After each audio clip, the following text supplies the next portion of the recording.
Okay, so yep, welcome to the first talk of the day. So it's my pleasure to introduce Eva Miranda from UPC, and she's going to tell us about the singular Weinstein conjecture.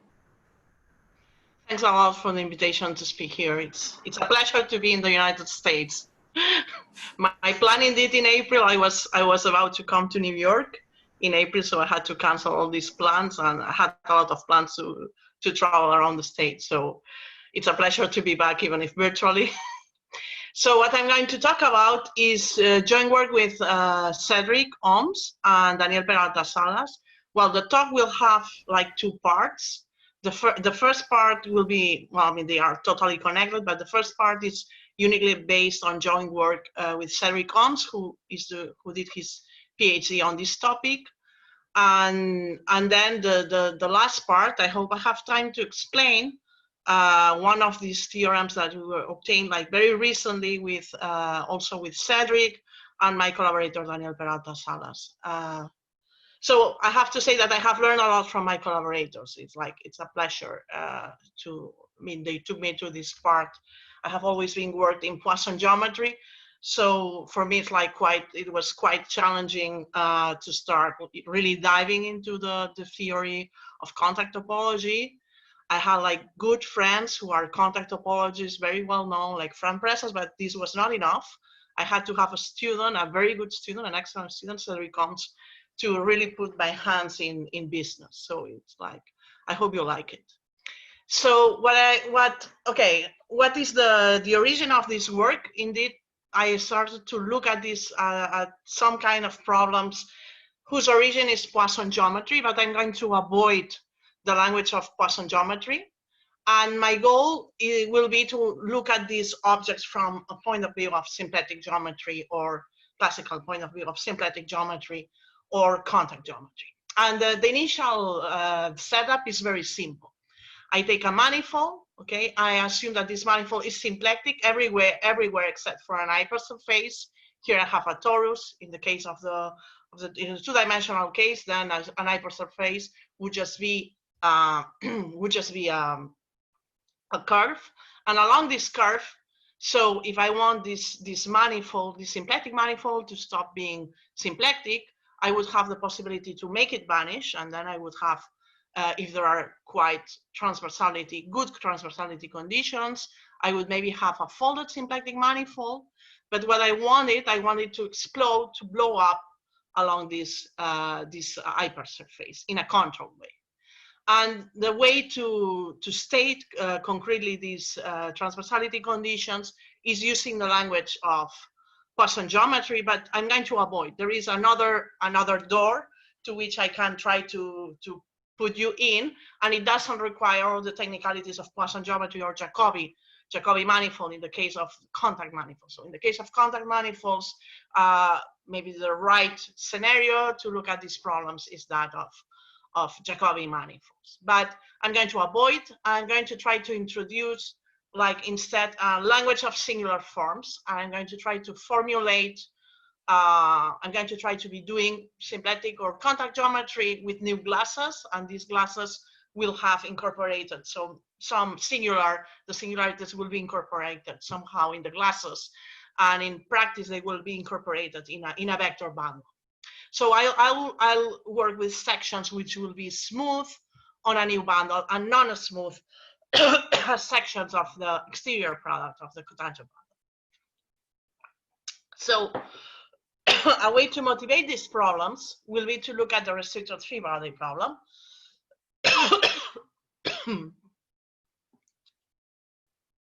Okay. I am having here, do you see my screen properly? Okay. Can you hear me? Do you see everything? It's fine? Because I have here, please move this window away from your shared application. Yeah. It's acceptance. I don't know if everybody gets this. I don't know. We see the little please move the window thing, but otherwise we can still see the slides fine. So. I do. Okay. Yeah, I'm sorry. Let me see if I can. I don't know how can I do this. I'm going to open again the window. I hope that nobody else gets in.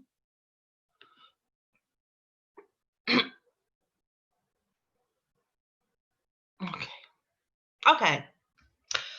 So as a motivating example, I will start looking at some problem in celestial mechanics. And why this problem in celestial mechanics is because I work in a department where many people are looking at problems in dynamical systems from this perspective. And the truth is that I had been working with Victor Guillemin on these b-symplectic manifolds for a long time.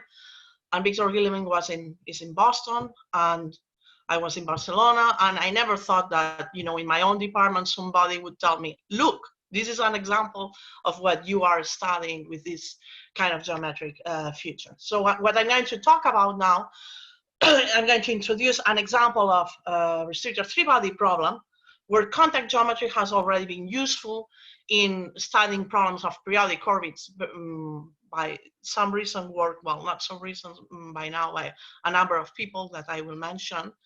And this is like my motivating starting point. So what is the restricted three-body problem? So the three-body problem is three bodies moving in space, you know, attracting to each other, all kind of complicated situations. And now what we do is to assume that the body, so we have one of the bodies which is going to have negligible mass, which I can think of as a satellite, okay, which is attracted by the other two bodies, and it moves on a plane, okay, and I look at the movement of this satellite. So I can assume that these other two, because this mass has, I assume that the mass is zero, these two other bodies move following Kepler's law, okay, and well, that would be the picture. So we have like the two bodies which are big, usually are called primary, secondary. I can think of the moon and the earth, and I have a spacecraft, okay. So what is the Hamiltonian? This is a Hamiltonian system, and I can look at this potential U, okay, and I can look at this. This is a Hamiltonian problem with this Hamiltonian. I'm going to look again. Try to get away of this acceptance window.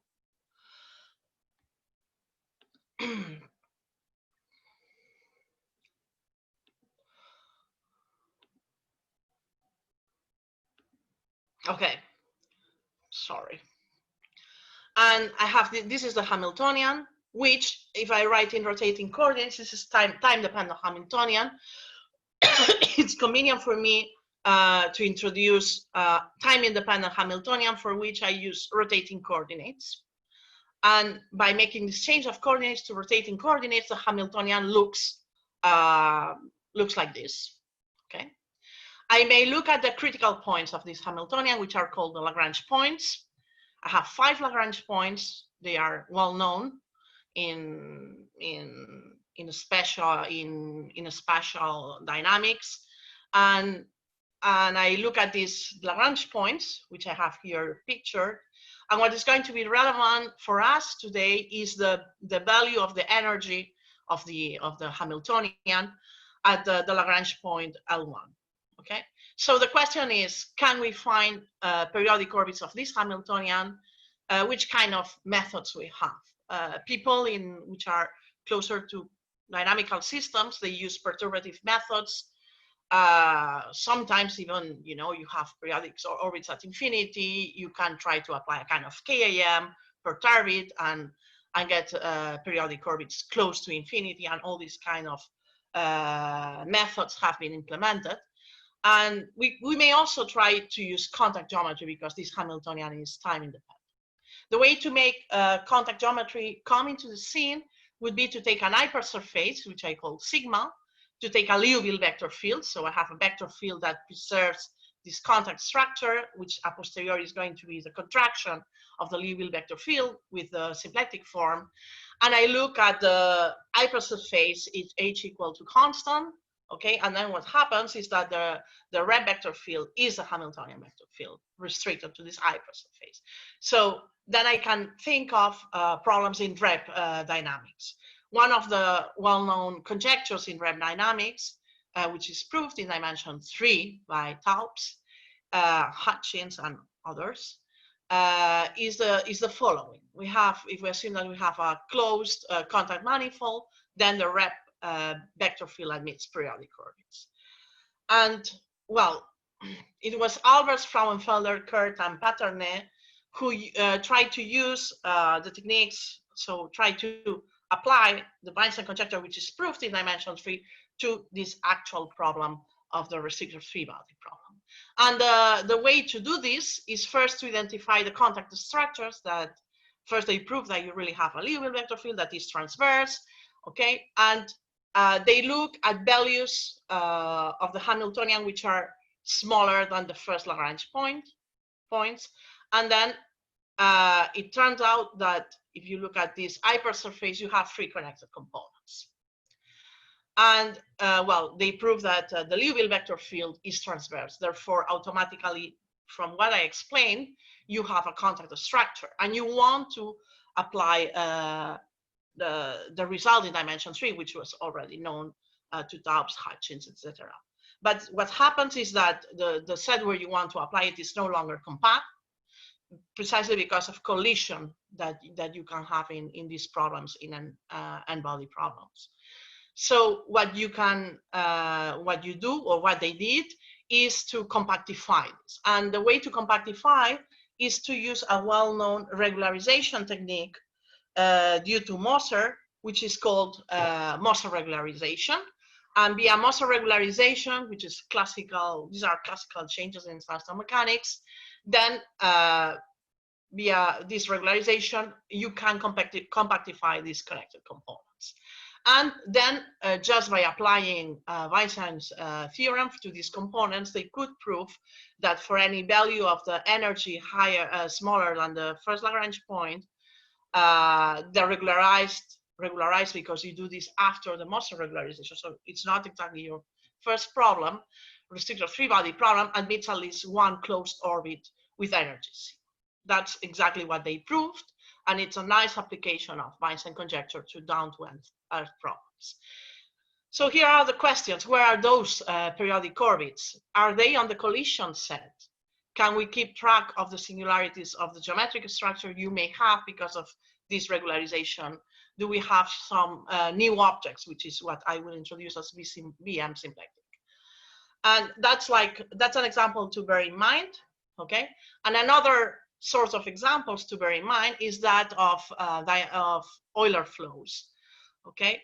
So all the set of the hydrodynamics has been many examples we can get from hydrodynamics. I'm going to recall very briefly how we can think of them. We have Euler's equations. These are written in classical language. These are thought on R3, okay? So Euler's equations models the dynamics of an inviscid and incompressible fluid, and the viscid version is the Navier-Stokes, of the Navier-Stokes equations. So here I have like a picture of the flow of the air on a plane when it's on the plane. This is the one on Wikipedia. And while these are they want to be the movement of the sea.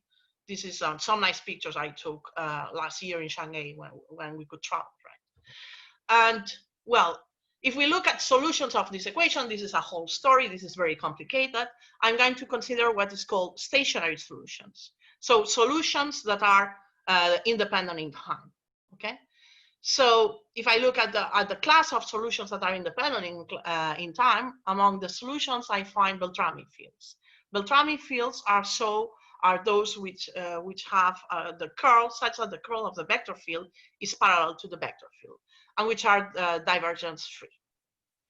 I can think of this in the standard setup of R3 with the standard volume form and everything, or I can be more sophisticated and bring this problem to the realm of Riemannian geometry and take any Riemannian form, okay, and try to work out these equations, okay? And this is what I do in my last item here, which is like copying these equations for a general Riemannian manifold. This is possible. And then you may just also bring the language of your equations more to the realm of the language that we are used in differential geometry, so the language of forms. So I contract the metric with the vector field, which is a solution to my equations, with the vector field I want to be a solution of my equations, And then I call this form alpha, okay? And mu is the volume form associated to this metric. And then the stationary solutions, okay, I mean the stationary Euler equations can be written in this more, let's say, differential geometry language. And well, inspired by this language in this precise moment is when contact geometry comes to the rescue, in which the observation is the following. And this is, well, this is a theorem by Ednar and Reist, who are here, which is the following. If I take the metric and I contract with my vector field X, and I look at alpha, and I'm in the conditions in which I'm considering a stationary solution, then it turns out that this alpha is a contact structure. Where does this come from? This comes from the first Beltrami equation. So I take a Beltrami. I'm here in the situation in which I look at the solution of the stationary Euler equations, okay? And I consider the ones given by Beltrami fields. And I am assuming that in all this business, there is the function called Bernoulli function that comes from the pressure that determines my problem. And it comes from this, using this equation here, which is the metric, okay? Then if I look at Beltrami equation, I can write, just dualizing the curve, I can precisely write this equation in the language of forms, okay? And from this observation, we can prove that this free form is positive, okay? And also we can determine that the vector field X is parallel. So this means that alpha is a contact structure, okay? Sorry. I'm having like, I'm sorry, I'm very bothered by this, I cannot move away this window. And I don't know if like, I'm sorry. I feel I'm going to try to.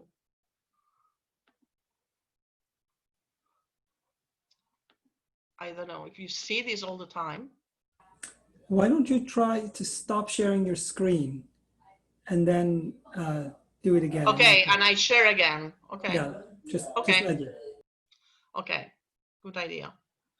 Sorry, this is like, I share here. And now, like, unfortunately, nobody else will enter. I know. Now, first I'm gonna, wait, I'm gonna stop sharing. I think I first need to, I have a problem now.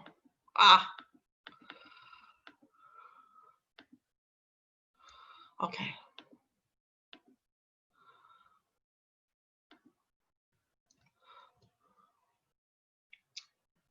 Sorry.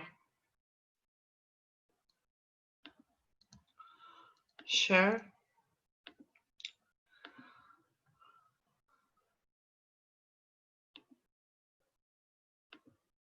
Okay. Okay, good. We are here. Okay, I was explaining that you have a naturally contact structure associated to these Beltrami fields, and this is a theorem by Ednar and Reist here. And what we did with one of my students, Robert Cardona, who is here listening on a Friday afternoon to my talk, and Daniel Peralta, is to extend this result to manifolds with boundary, where you can, in a way, model this boundary, what is going to be this B contact structure, whatever. So this is an example to bear in mind, okay? And so we are here. Essentially, my talk is going to be about doing a graffiti to this wonderful picture. We have symplectic, even dimensional, odd dimensional, the contact realm. We know what a symplectic form is given by a two form, which is non-degenerate, closed, and the contact case, a one form satisfying this condition. You all know this. And also I have Hamiltonian dynamics and Reeb dynamics given by this equation. So essentially my talk is going to be about doing a graffiti to this picture, okay? So doing the following graffiti, which is the symplectic and contact mirror reloaded. So here I put a B symplectic and B contact. Before my talk continues, let me say two things. First, that B doesn't come from Barcelona, it comes from boundary. And this notation was already introduced and known to Richard Melrose, who used this language, which is what was the big calculus, to work on manifolds with boundary in the context of a Singer theorem, the Pauli-Singer theorem. And he has like this big book where all the big calculus is constructed. So what we are going to do is to use the language of Melrose, and he talks about B because it comes from boundary. That's the first thing I want to say. The second thing I want to say that this is exactly the same as log-symplectic manifolds, which are also popular, somehow popular because they have strong connection, of course, to algebraic geometry, and notation means the same. Well, log-symplectic manifold sometimes is also used to denote that your critical hypersurface, maybe it's not smooth, you allow self-intersections. So what I'm going to do now is to introduce the language of big forms. What I'm going to explain in the following, in this slide is the work of Richard Melrose. The idea is the following. So I want to introduce a language of forms that allows me to talk about forms that explode on an hypersurface by using the language of standard language of forms of symplectic and contact geometry. Okay, so the way to think about this is what I'm going to do is to hide the singularity in the tangent bundle. What I'm going to do is to say, okay, I have a form that explodes, okay, and the fact that this form is not smooth is because I think that this form is a section of the standard tangent bundle. So maybe if I change this tangent bundle by another gadget, by another bundle, I can look at smooth sections of this other bundle and recover the same objects.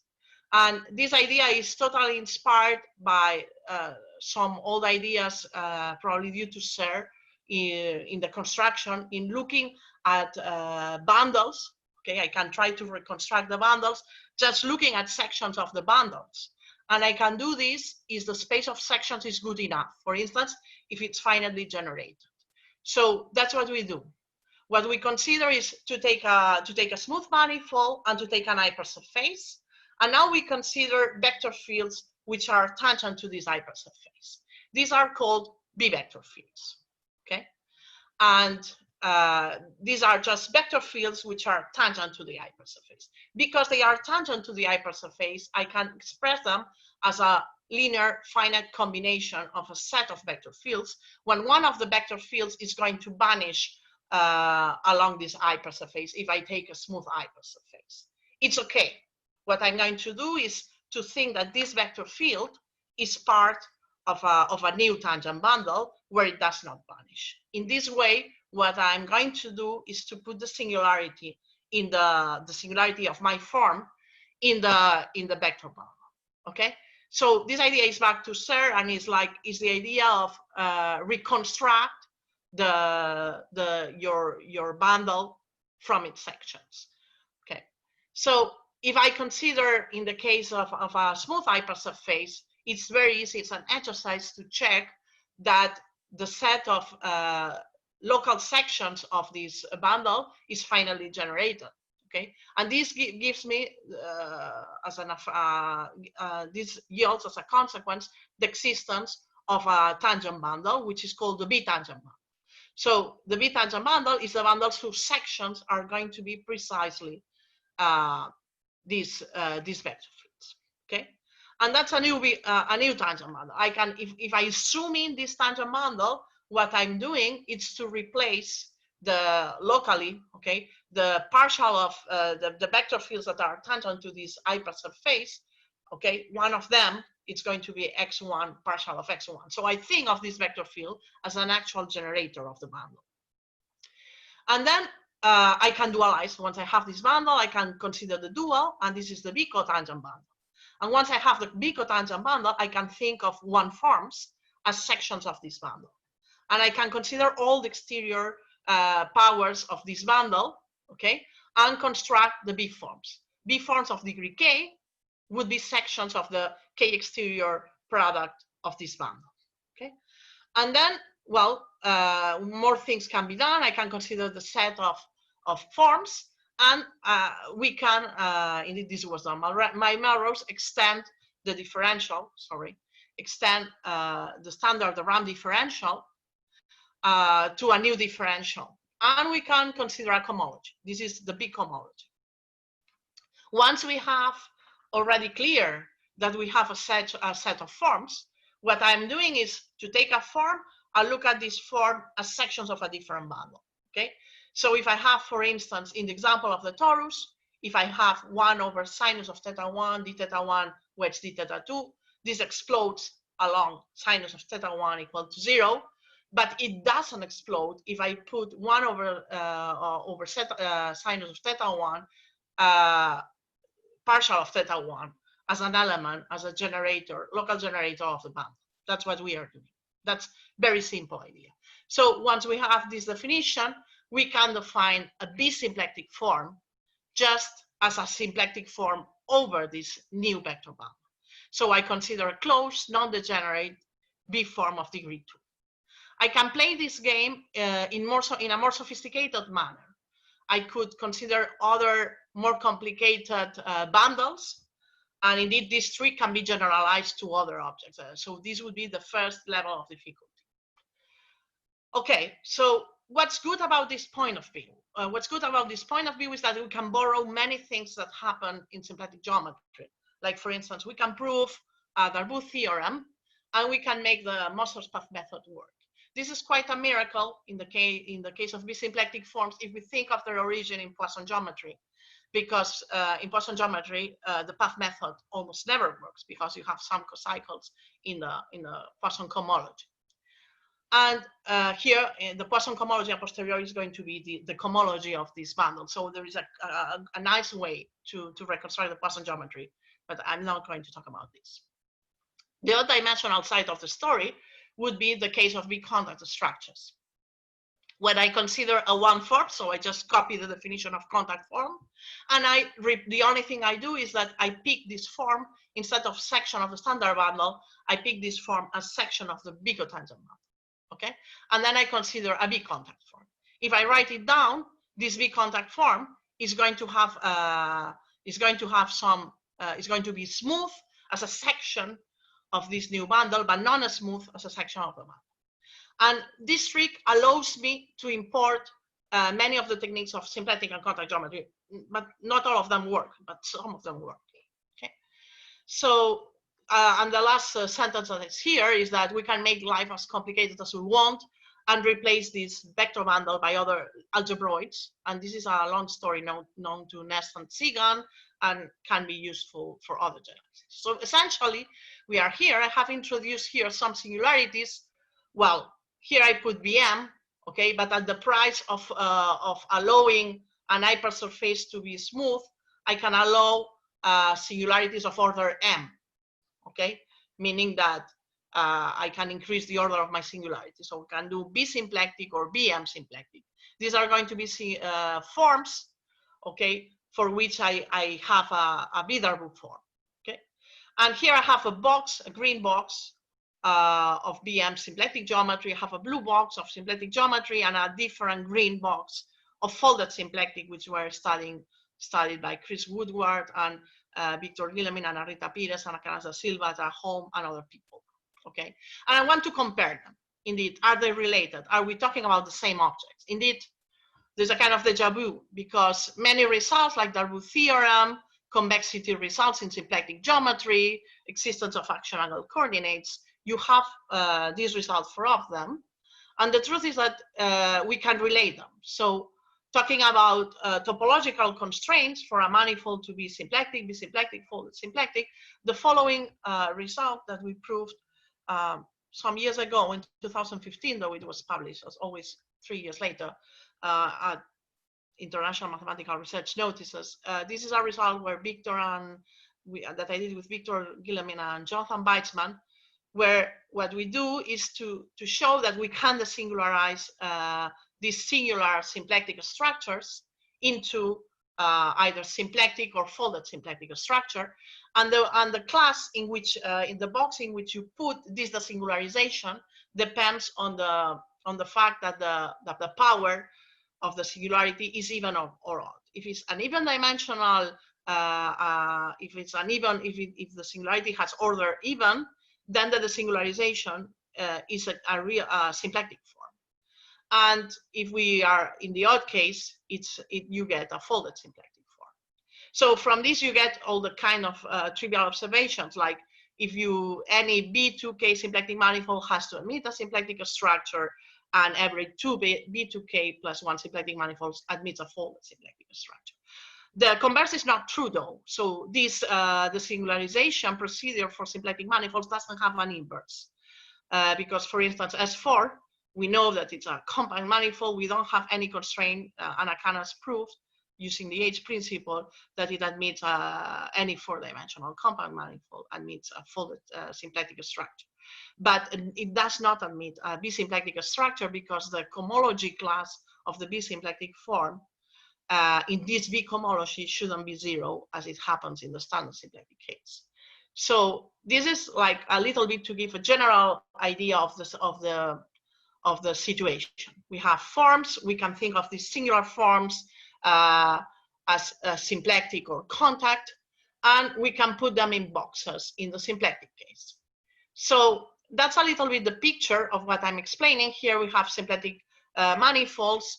Well, here I put B Poisson, but this is the same as B symplectic. And then we have over this, we can put this in the box of Poisson geometry. And now let's look at the contact counterpart. In the contact counterpart, the way to look at the bigger box that indeed contains everything would be Jacobi geometry. Though Jacobi geometry, the language is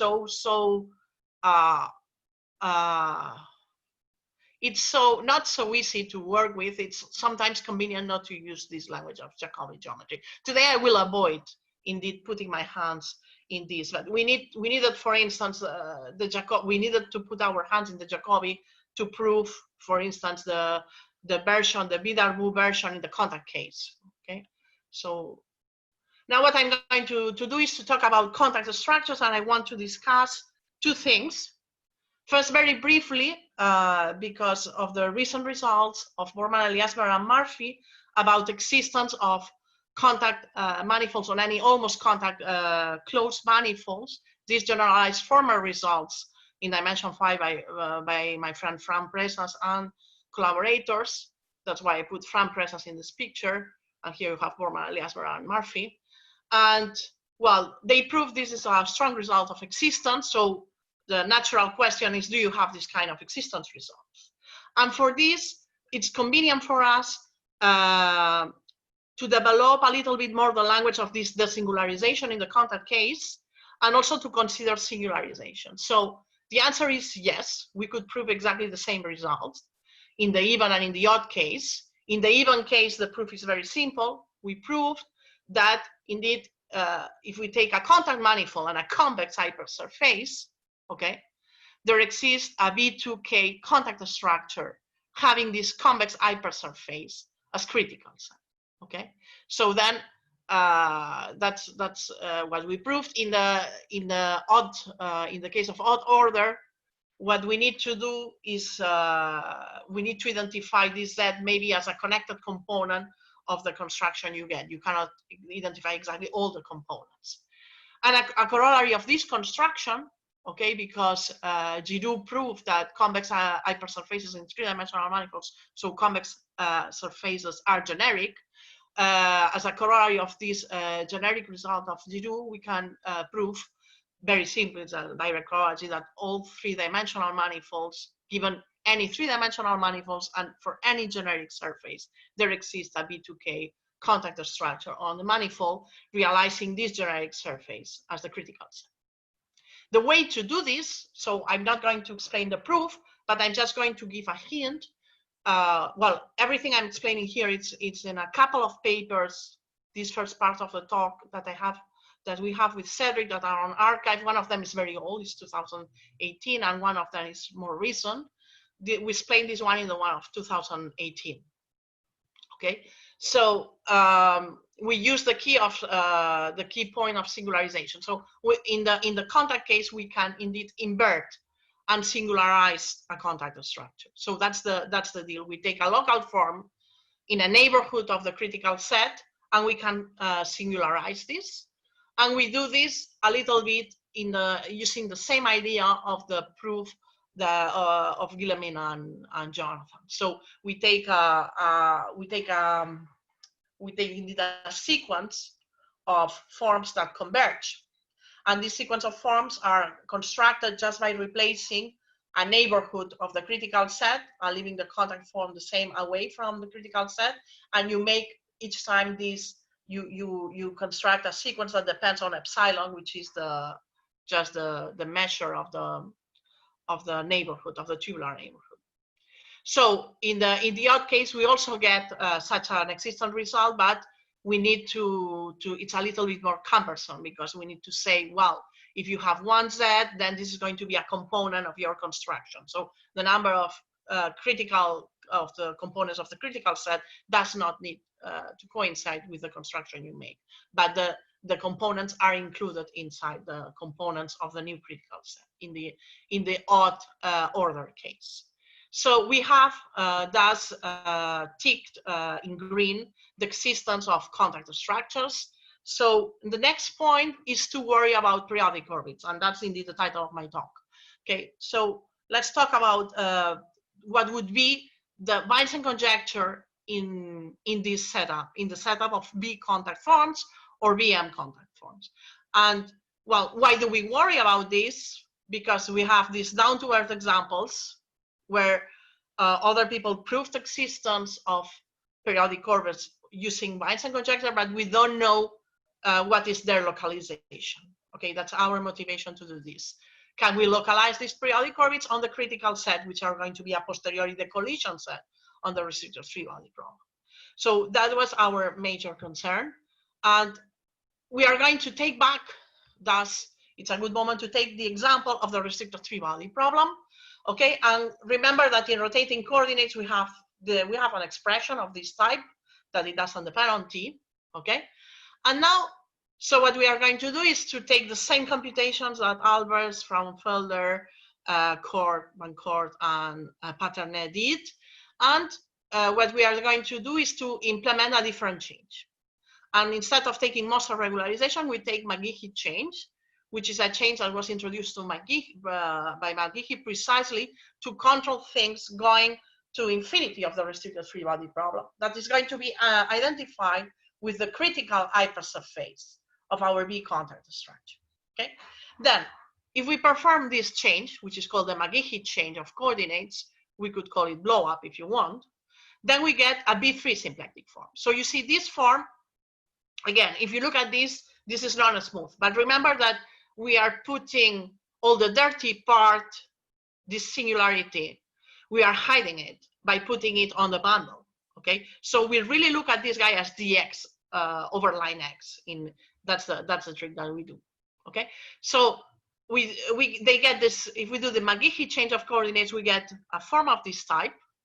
And now, well, now we want to play singular contact geometry here, okay? So we do some computations, and well, I remember that we had been doing this already a long time ago, now that I see Marco Mazzucchelli, when we were together in MSRI. And then Cédric told me, oh, these computations are so long. Oh, do the computations. And this year, when the lockdown started, I told him it's time to do the computations. And we did the computations. Lockdown has some advantages. You cannot escape the computations. So indeed, the computations were very easy. That's what happened. That once you do the McGehee change of coordinates, the Liouville vector field is a B3 vector field that's everywhere transverse to your singular. And the only thing that changes is that you don't have contact, but you have B3 contact. You look at the critical set. You want it to be compact because you want compactness, right? Or you get a cylinder, so you get a little bit unhappy. But, well, but then I'd say, Cédric, but come on, the critical set is a two-dimensional surface, which is symplectic. Let's compute this. And we did this one afternoon in May, indeed. And what happens is that the Reeb vector field in this case in the residual three-body problems and meets infinite many non-trivial periodic orbits on the critical set. So we prove the existence of infinite number of them. And we do this just by computing this. It's this computation. It enters in the slide. So we compute the Hamiltonian. It has this contact form. And then you really realize that the Reeb vector field associated is the Hamiltonian with respect to PR. So you really get in this cylinder the foliations by the easiest possible thing. So you get the foliations by circles. So we were very happy to say, look, the periodic orbits in this case are on the critical set. So we localize them. What else?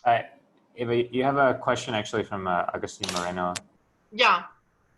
Do you want me to look at this and then distort, or can you read it? Or yeah. August, do you want to unmute yourself, or if not, sure. Hi, Eva. So I'm just wondering. So in the three-body problem, when you say that C is positive, so should I think like is your convention that C equals 3/2 or something is the H of L1? So no, yes, C it's a value. Yeah, exactly. So we are in the same conditions. Yeah. So should I think? So I think that you're across the first critical value? Below. Or yeah, exactly. Below, still below. Okay. So now the Z, the hypersurface corresponds to the collision locus. Is that right? The set, the critical set in our case, corresponds to infinity, not to the collision set. Indeed. Infinity in the language of the three-body problem.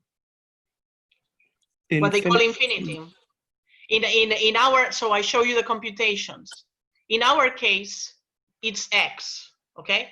And then in our case, okay, this X equal to 0 is what it's called infinity in the language of in the language of celestial mechanics. Then you implement this blow up. So that 0 goes to infinity. That's the infinity set. Agustin, do you hear me? Okay. Yeah, thanks. Okay. Maybe I'll ask you more questions later. Okay, perfect. Yeah, because this was just a motivating example. I really want to go to, now I want to see what happens in general. So when we started to look at this like long time ago with Cédric, I thought that the singularization trick would work very well to prove Weinstein conjecture. But it turns out that it doesn't work very well because of the following problem. So of course you can desingularize in the same way that we did with symplectic forms. You can desingularize contact structures, and then the inverse of a contact structure, it doesn't look very beautiful. It's a bivector field, which is a Jacobi structure. So I don't want to talk about bivector fields, but think that you just invert your form, okay? And well, you invert your form, and then you have some convergence because your form in a way explodes, and then you have some convergence. So I told Cédric, okay, let's try just to apply this desingularization. You do the limit and you check, you apply the action functional and you check that it converges. But we had some problem that you can see in this beautiful picture that I did today because I didn't have time, which is the following. So the idea is you want to apply that the critical points of the action functional, okay, gives you periodic orbits. So first you are singular. Now you want to desingularize, and then you want to look at this limit. But the problem is that, well, this limit is not easy to deal with. You don't have to have this smooth dependence. And precisely this stops working when you are crossing Z. Indeed, if you have a periodic orbit, so if you desingularize, the manifold stays the same, but you are changing your structure. Okay, so I don't like the singularity, so I change it. Okay.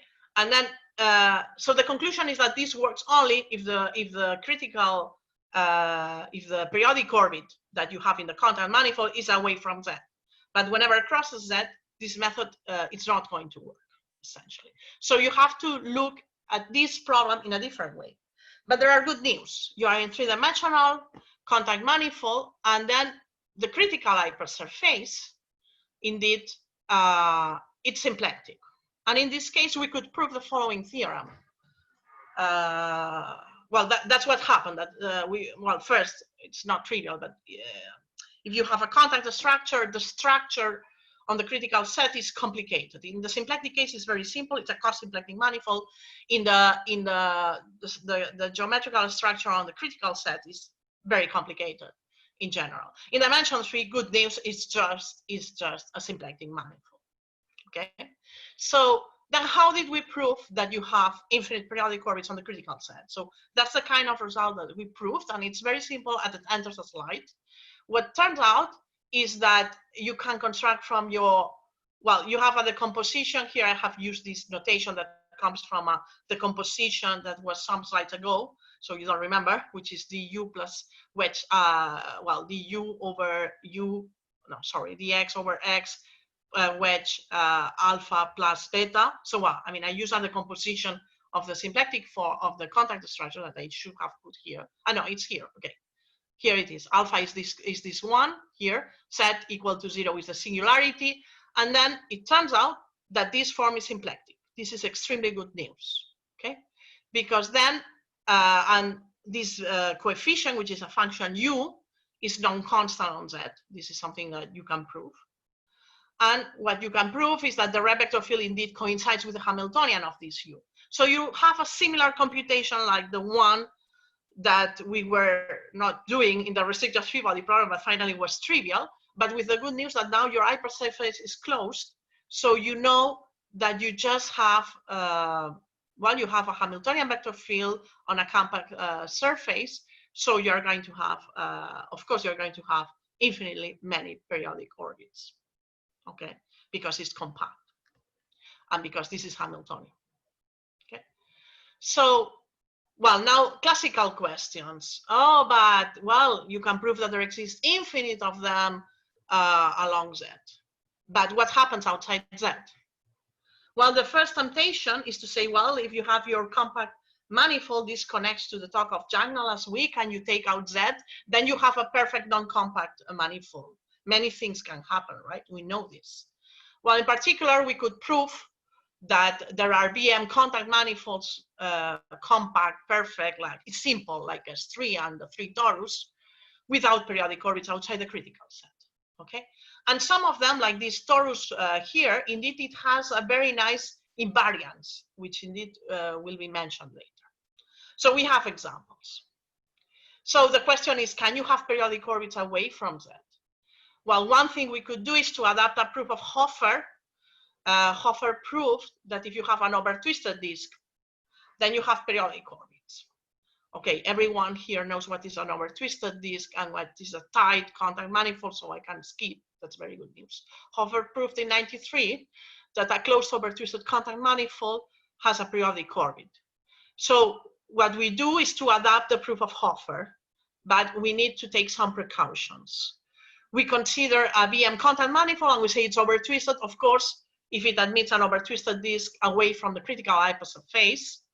And well, the BM form, the BM contact form, which is here, alpha, okay, we will need to assume that is R plus invariant. This comes a little bit from the example of the torus, and you'll see why in a second. Then with this condition of R plus invariance, that we need to have in a tubular neighborhood around Z. This is to control convergence problems in the Hofer's proof around Z. Otherwise, if we don't have this R plus invariant, we don't know how to do this. Then we can prove that there exists a periodic orbit away from Z or a family of periodic orbits approaching the critical set. And this is not exclusive. We could have both, but in the proof, you at least have one of these two situations. And the proof is an adaptation of Hofer's technique, so I'm going to let Hofer in this picture explain us the proof. Indeed, the proof of Hofer, indeed, the key point of the proof was to find what he called a plane with finite energy. Okay, this is a pseudo-holomorphic curve, a J-holomorphic curve, okay, with finite energy. And then he could prove just by analyzing all the bubbling phenomena that you have a periodic orbit in that plane, what he called plane. Okay, so in our case, we adapt this and we have two situations. Essentially, away from Z, you have perfectly normal contact structure. So away from Z, if you can, I mean, what happened, like if this bubbling phenomena, you have it away from Z, use the same proof of Hoffer. If the bubbling phenomena happens close to Z, you use this R plus invariance to have a control, indeed, of the convergence of the whole problem. And then you end up proving that if you end up having this long finger inside this neighborhood, you end up having periodic orbits there. And then because of R plus invariance, if you have one, then you copy several of them, and then you have a family.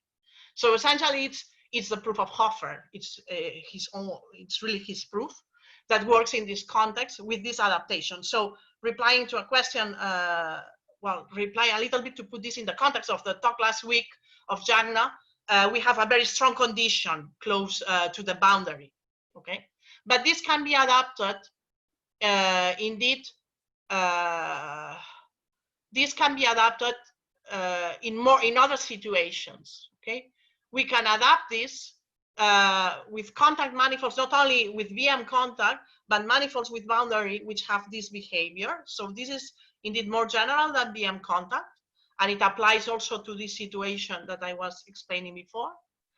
And essentially the mantra of the proof is that, well, it's non-compact, but non-compactness and R plus invariance is taking you back from the boundary in a way. So you have compactness, okay? So that's one of the theorems we proved. So we proved, well, first, like just to make a summary, the existence of this infinite quantity of periodic orbits on Z, and away from Z, what we can prove is only if we have an overtwisted disk in dimension 3.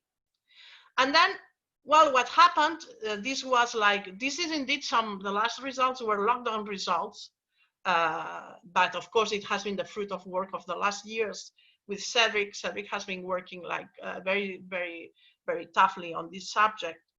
And then what happens is that at the end of the thesis, of his thesis, we were talking about this result with our colleague Daniel Peralta-Salas, and Daniel told me, something is wrong, Eva. Something is wrong with this proof. I was very nervous, you know. Well, the typical advisor gets nervous, like, what is wrong? Well, it turned out that in the world of Beltrami fields, it's impossible to have an invariant submanifold in dimension 3. It's impossible to have an invariant submanifold which is Hamiltonian. Because indeed you can prove that then the Hamiltonian function has to be harmonic, and because of the maximum principle, it should be constant. So it's impossible to have this Hamiltonian. So then Daniel told me, you have to revise the proof. And I told him, no, I trust 100% this proof, but let's redo and then what we did is try to redo the proof again, crossing this, using this NR Grice correspondence between B contact and between contact and Beltrami, okay? And that's what we did. And we got a very nice surprise, which I want to explain you, okay? And indeed, this surprise also appears with this picture here. Well, indeed, it's like a restatement, because what we call the singularizing conjecture now that we proved that we have these situations in which we have orbits. Now we want to prove that we have orbits which are singular, okay? The other orbits were smooth. So singular, it means that there are going to be, that from a point of view of somebody working in a dynamical system, this is not an orbit, but 1, 2, 3, 4 orbits. But we want to look at these 4 orbits like one orbit, like a singular orbit. And now what we would like to prove is that we always have one of these singular periodic orbits, okay? And well, these singular periodic orbits in a neighborhood of Z, look at orbits, look a little bit at these orbits that also motivated our work, which were observed already by Poincaré, which are called in astrodynamics, they are called escape orbits. If you Google escape orbits, you get more papers in astrodynamics than in symplectic geometry. But I like the expression escape orbits. These are orbits that go to infinity, but maybe they don't come back. Okay. Here, if you look at one of the singular orbits and you just take a stripe, a neighborhood of Z, then these are escape orbits. But this escape orbit may do something very strange. They may go away may spiral along another periodic orbit. Do you know that it comes back? Can you prove that there exist these orbits?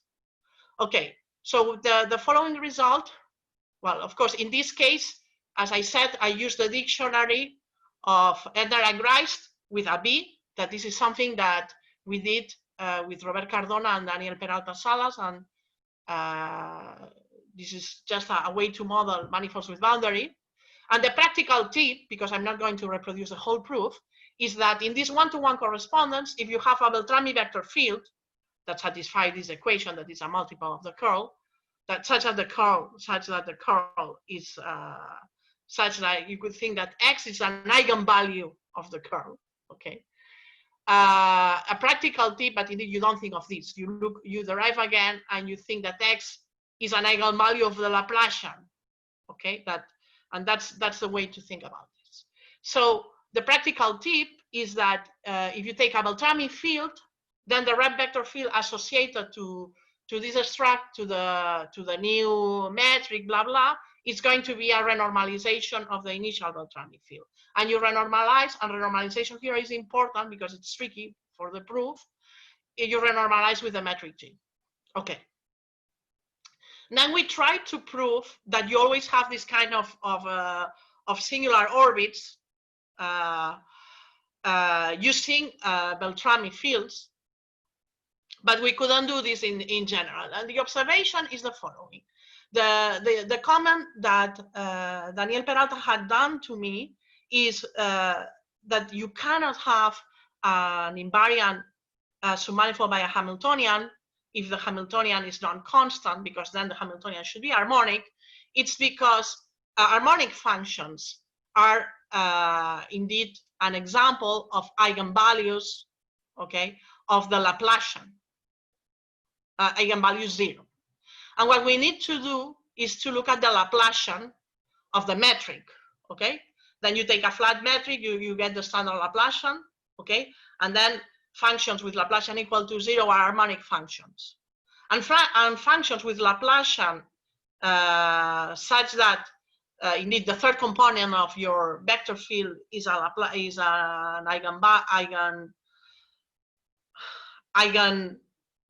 eigenvalue of the Laplacian. In this case, this would be a generalization. And that's what you get in the B case.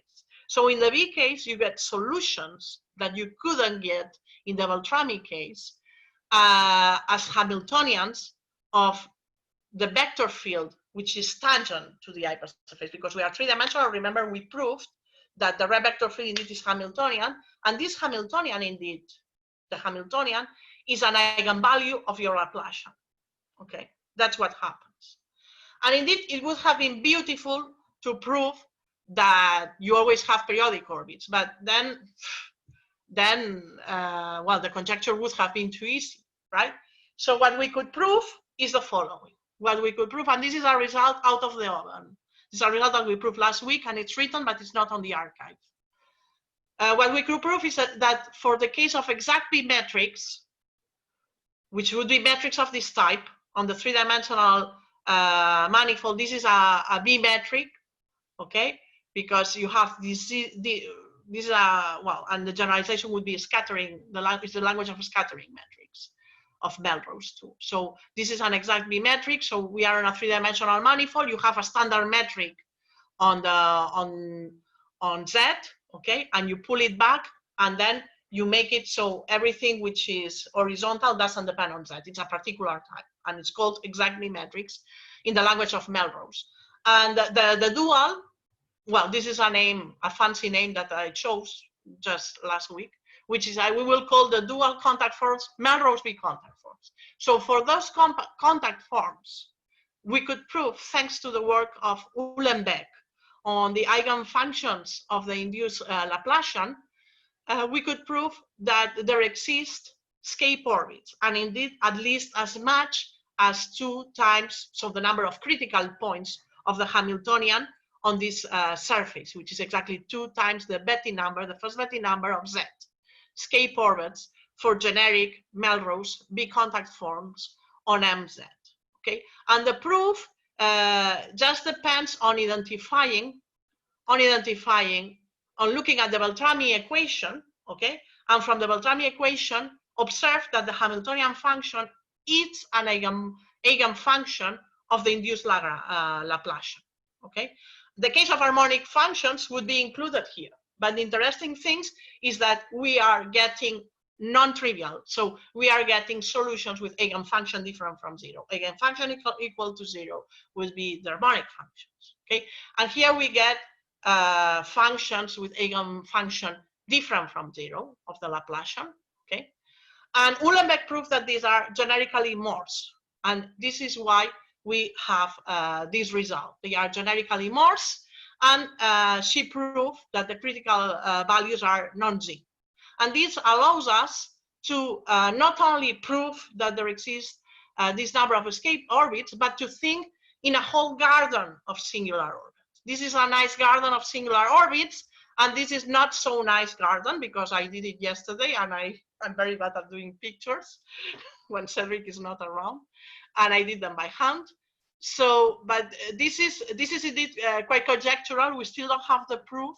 This is a conversation we had yesterday with Cédric and Daniel, and we think we can prove more. Not only that we have these escape orbits, but that we have generalized singular periodic orbits that connect different connected components. So whenever you have these critical points, away from Z, the Reeb vector field at Z is Hamiltonian, and away from Z, the vector field is it's a contact vector field which preserves the volume form. And this preservation of the volume form, we believe, I mean, it's like, this is not still written, but it allows you to prove that there exist orbits that jump from one periodic orbit, that jump from one critical set to the other, or that may come back to their, if I only have one component, they have to, then they should come back to the same component. And this orbit here is like the kind of behavior, well, in this behavior, we think we can prove it precisely at the maximum and the minimum. And otherwise you would have, if you don't have such a behavior, then you could have this spiraling. So we want to, out of the garden, we want to take this flower, this beautiful flower, well, not so beautiful, out of the garden. So I think I was quite quick at the end. I thought I wanted to get to my last slide. It's like 7 now. And this is the final questions we are working on now. I think this is the end of my talk. Thank you. Okay, so thank you. So let's thank the speaker.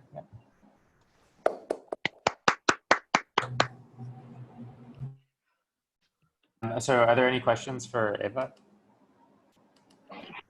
Yes, I do have some further questions, if I may. Eva, can you hear me? Yeah. Hi, Agustin. Hey. So about the three-body problem, which is, I guess, a motivated example for you.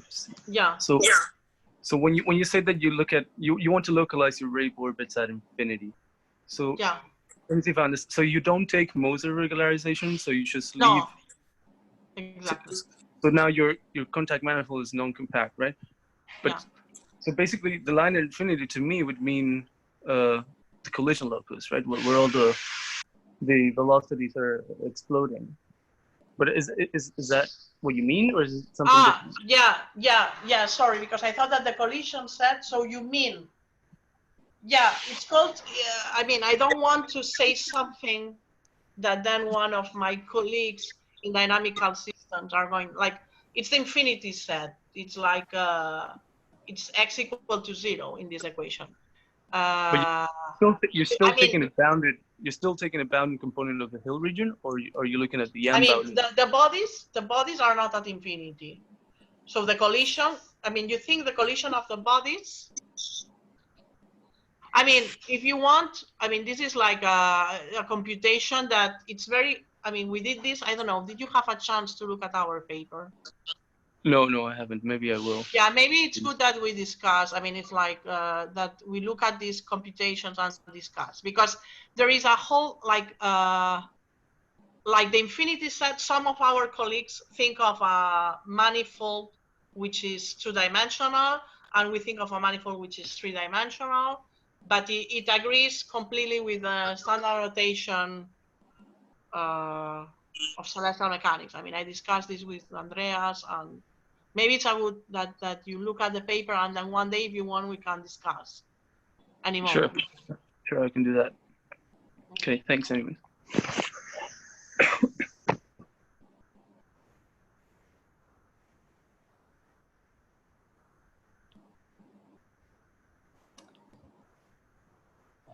Other questions?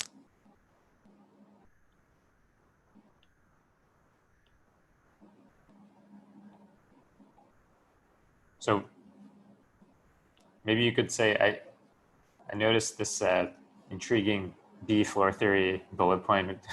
Maybe you could say a word about what. Yeah, well, indeed, I put one of my students, like every student that gets close to B, I give them a B problem, and if they don't like it, I change the problem. So I have a student working on this, on the definition of the floor. But so my point of view was the following: so to take the Rabinovich point of view, okay, you want to identify these singular periodic orbits as critical set of action functional. So in a way, the action functional that you have, the standard one, it's not going to be the correct one, because you want that the solutions give you this orbit. So you cannot take a smooth loops. You should take loops from a pointed circle, okay? That is the one which a posteriori you're going to be able to look at this. But, well, yeah, he's looking at this point of view. Well, that's what happens with PhD students. That now he's a little bit looking into the literature and so on. Yeah, I have a student looking in this direction. Like, I don't know how far we will get. It's sort of tough to.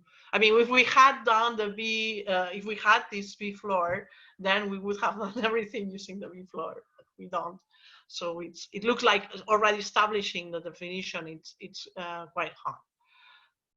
But we are working on this. I see. Thanks.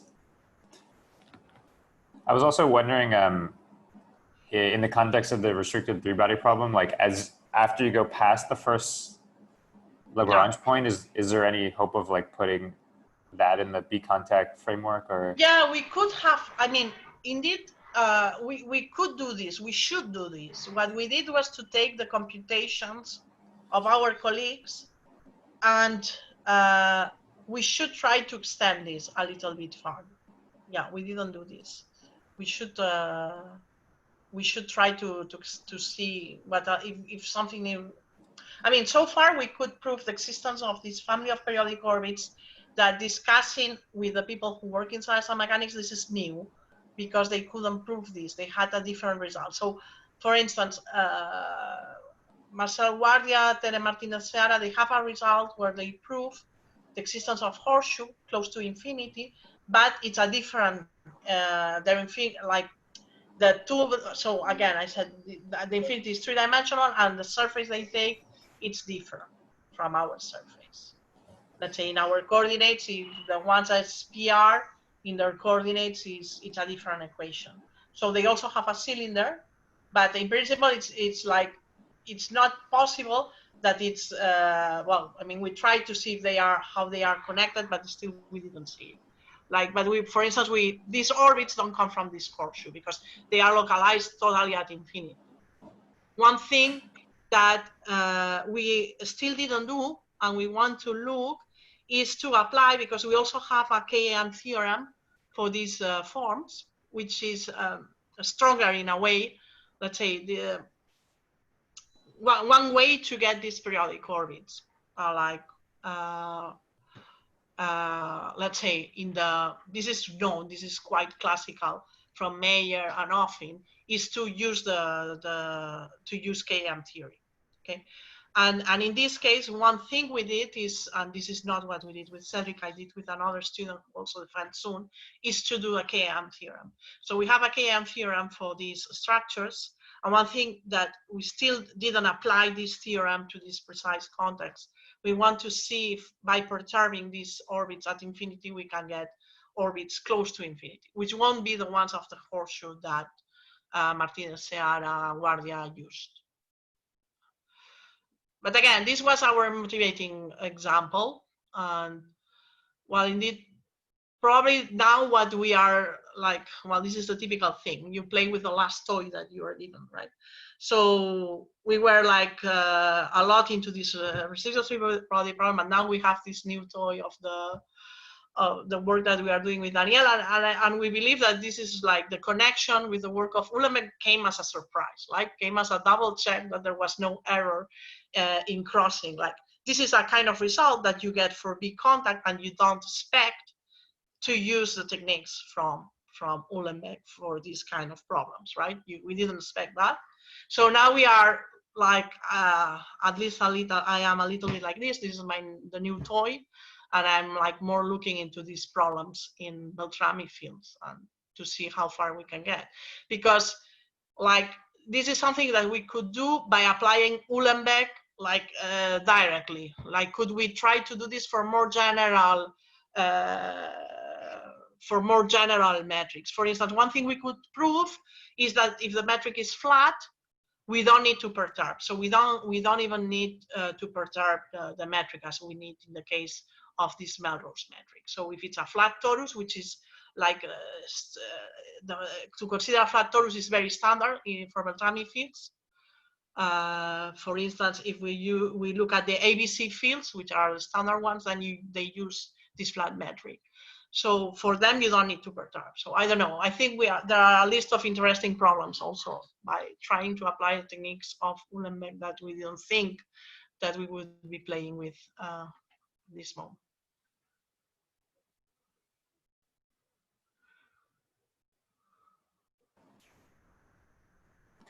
So any other questions?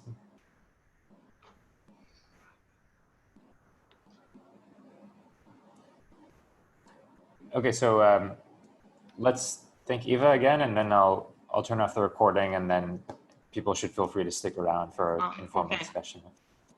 So thanks again, though, for the great talk. Thank you.